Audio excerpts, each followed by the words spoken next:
Chapter 3. I mean, the map is cool and all, but...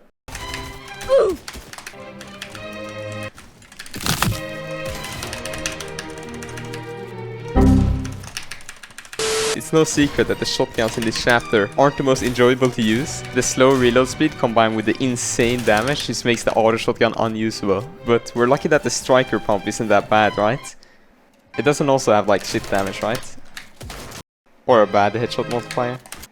And we completely forgot about the fire rate. Every weapon in Fortnite has fire rate. The SMG's fire rate is really fast and the pump's fire rate is really slow. Well, the strike shotgun's fire rate has a value of 0.05 lower than the original pump. This is a very small difference, you might say. And you're only using this to blame your bad click timing. Go play some Kovacs, you silly goose.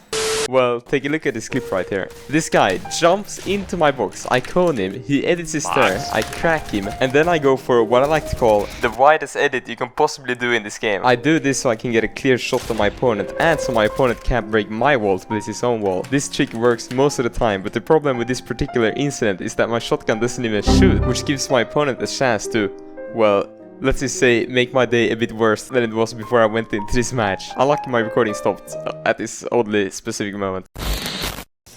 Like, what? But when you do get down that timing with the striker pump, it could be very rewarding. I mean, just take a look at this guy. In the beginning of the fight, he was just chilling on my ramp, and then a second later, he was just fully boxed. In this clip, I also managed to utilize the new slide mechanic. I really like this new mechanic. You can like do different peaks and stuff with it. It's also possible to like transfer the momentum while you're gliding, so you can get like a faster slide, which is pretty cool. Of course, you will never be able to get that sweet 200 pump with the new striker shotgun, but I guess the 174 will do. But overall, I think it just comes down to patience with these new shotguns, which is kind of good because it sort of rewards piece control, because you will have to make sure that your opponent can't just run away while you're waiting for your shotgun delay. And let's not totally leave out the auto shotguns from this discussion, because there are some instances where the auto shotgun actually comes pretty handy, or when you don't have an alternative because you just landed, but all good though. For example, when you're inside of someone's box, it's actually pretty useful, but the problem is in the pull-out delay on the auto shotgun, which pretty much makes it impossible to get the first shot off when you're jumping into someone's box or when you're taking the wall and editing. So instead of pickaxing the wall, I actually found myself starting to shoot the wall and just shoot my way through into my opponent's box. This actually worked pretty well because the pull-out delay wasn't a problem anymore and people just didn't expect it. Epic Games nerfing the shotguns is fine though, as long as they maintain the balance between the shotguns and the other weapons in the game. I think you guys know where I'm going with this one. The SMGs or ARs, I'm not really sure. If I'm going to be 100% honest, I actually don't know where to start. I mean, the SMGs slash AR, so it's too overpowered in this chapter. The MK7's fire rate is just insanely fast. Combine that with the damage and the pretty much non-existent bloom. Sure, there is some recoil, but I wouldn't say that balances out the insane fire rate. I feel like the fights nowadays just comes down to whoever can spot the opponent first, or whoever just has the best aim with the MK. I mean, just look at this match right here. This was the final 1v1. I didn't know where my opponent was, but I knew he was in one of the bushes because that was like the only place he could hide. So I started checking all of the bushes, and eventually he started shooting me and revealed his position. But instead of pushing him and confronting him with the shotgun, I decided to just go into a bush myself, just to show how OP the MK7 was. And trust me, it was like ridiculous. I was just sitting there, shooting him through the wall, and the bush like covered me, because he didn't know where in the bush I was, so I shot back at him. And eventually he had to move in because of zones, so it was pretty much over for him. And this bush strategy actually works surprisingly well most of the time. I mean, that's bad and all, but you can still handle one person spraying you. But when it's multiple people spraying you at once, I mean, that's kind of a problem.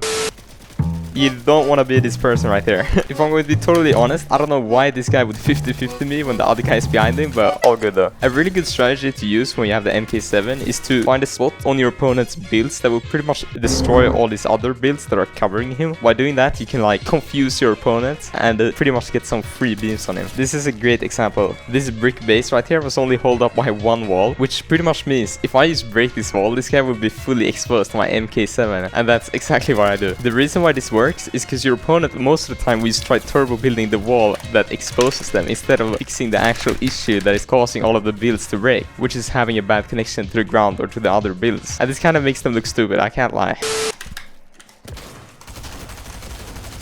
Like, it's in close range where the SMGs really destroys the balance of the game. I mean, just look at this off-spawn fight right here. I didn't even have the Stringer SMG. Meanwhile, my opponent had a shotgun, but it still chose to hide behind some boxes instead of playing the aggressor and push me. This just shows how OP the SMGs are. And yeah, sure, it's annoying playing against the person who has the SMG, but when you have the SMG in your inventory, I mean, don't do it. Screw it, I'm going in. Is this really okay? I feel like I'm committing a crime right now. Oh, that was quick. Oh. Whoa, what's happening? I think this loadout might be the play. Fuck. So yeah, pretty much the only thing that counters the SMG is another SMG. And yeah, this is sort of a problem, but... They added Spider-Man gloves though. I actually think the Spider-Man gloves are really cool. It's just so epic swinging around in the new map. I found that the gloves were pretty effective against third parties. So for example, if you were build fighting, which I mean, you shouldn't, because box fighting is much more safer, but if you hypothetically were in a build fight and the third party was breaking down the build fight, you can pretty much use the Spider-Man gloves to shoot web on top of the build fight or on a close by tree to pretty much survive the fall, which is pretty dope. I was going to talk about the trees being weird, but Epic Games fixed that now, so this is the end of the video. See you guys later. Oh my.